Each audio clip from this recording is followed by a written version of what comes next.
naman ng bahay na to. Huwag ka nang umarte kasi hindi na tayo mayaman. Hindi tulad ng dati na marami kang pera at masagana ang buhay mo. Hindi naman nakakatulong ang pamilya mong mga matapobre. Alam mo, nang dahil sa pagmamahal ko sa'yo, hindi ako tinutulungan ng pamilya ko. Daddy, kanino ba tong bahay? Nakakatakot naman. Huwag kang matakot sa lolo mo to na namayapa na ng matagal ng panahon.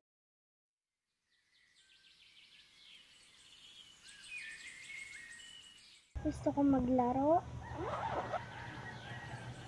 Wala, dalawa naman itong badminton. Sino kaya magiging kalaro ko?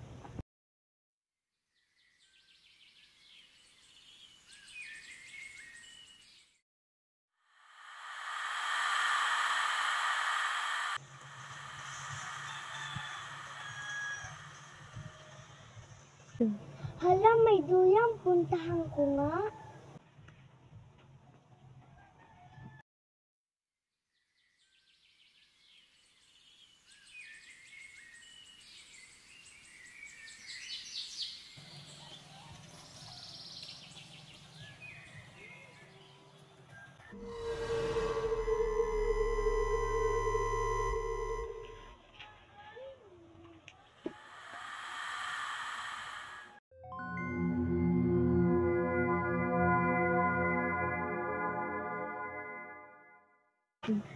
May magkakalaro na ako ah.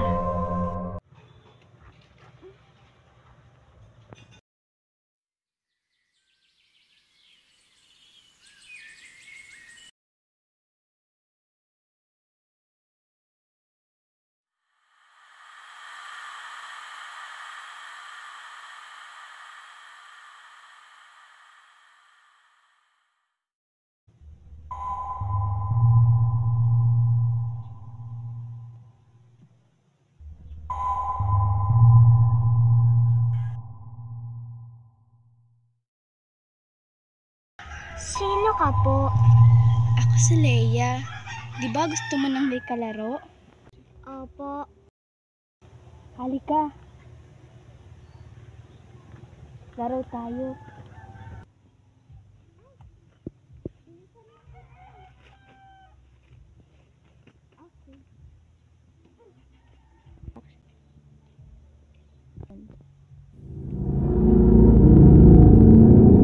Diba ang saya maglaro? Ano ba tong batang to? Naglalaro lang siya mag-isa. Sino kayang kausap mo? Yun, halika nga dito.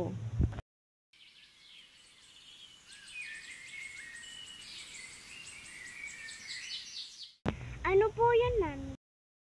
Sino bang kausap mo dun, nak? Ikaw lang mag-isa. Mami, si Leia po. Nasaan yung sinasabi mong Leia?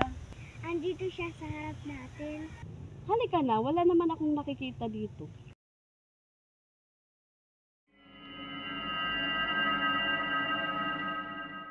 Sabi ko na sa'yo, bumalik na lang tayo ng Maynila.